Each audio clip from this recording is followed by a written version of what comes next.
off today, so we came to a nearby town here in the Sacred Valley, and we're going to try to find the salt mines.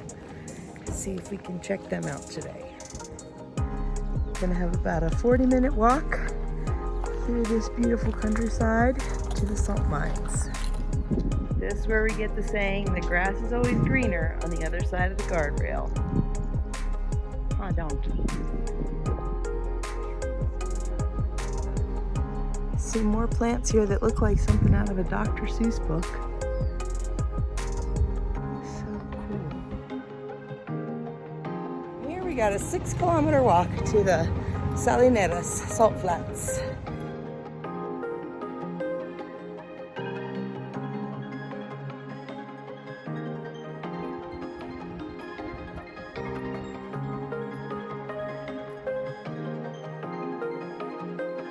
Rhino made out of tires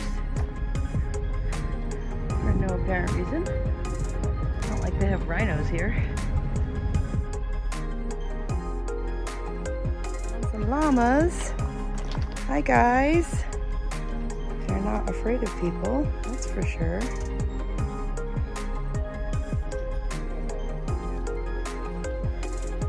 Black baby llama.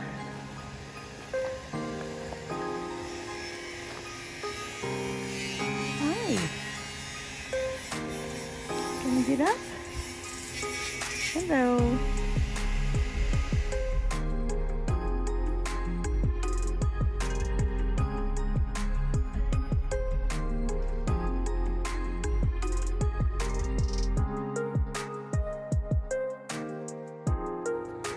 Hello. Look at that furry one. I think the furrier ones are alpacas with the furrier faces. Those are llamas, maybe?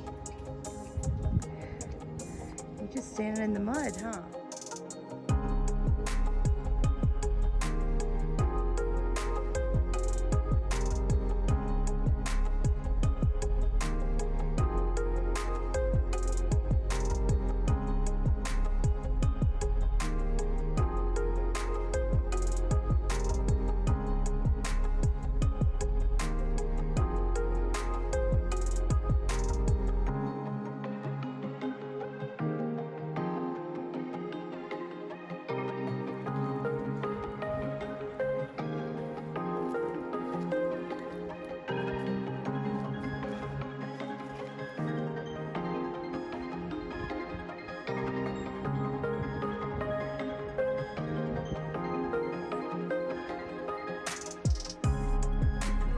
Even Terry's taking pictures.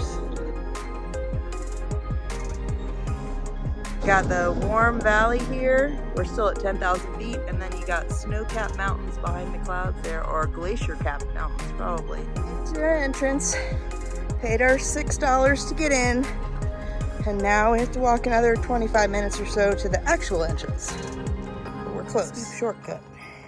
See how you do it first.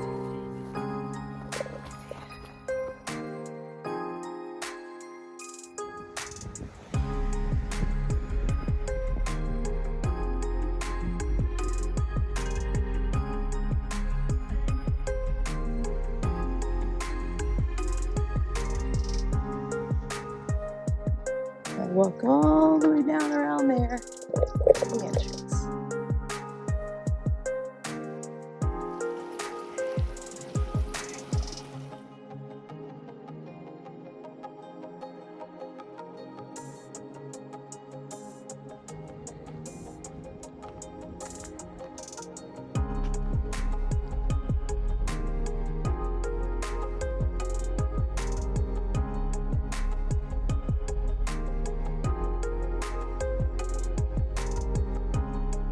The saltwater spring coming from this mountain. It's 32 degrees Celsius, and it's a mystery. Scientists can't figure out why the water is salty. It should be fresh water because it's coming from a mountain, but it's very, very salty. A little trickle of water is making all of these. So they just let the water drain into all of these little pods, and then the hot sun evaporates it and leaves the salt behind. You can see that one has a bunch of salt in it left behind.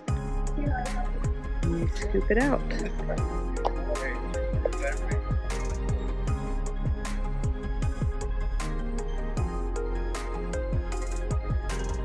So many. How many do you think there are? Use your good estimation skills, like you did with the 10,000 Buddhas.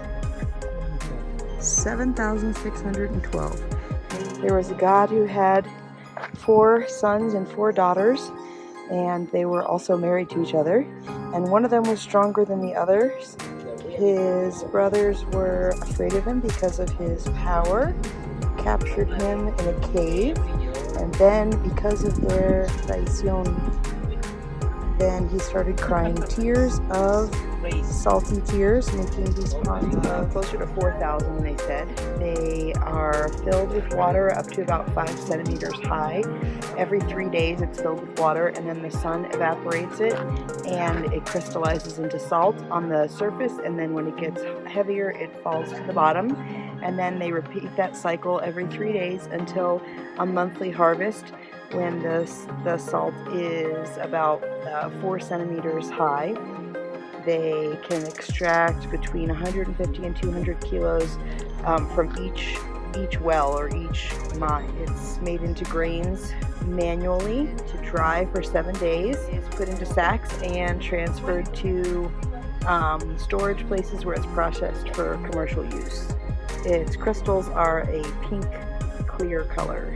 The mines are owned by families from generation to generation, and sometimes there's like landslides, as you can see around here, and some of the mines collapse and then they lose their inheritance.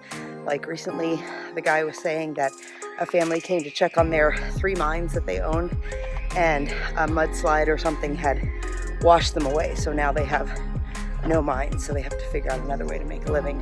House with all the bags of salt waiting to be brought up the mountain.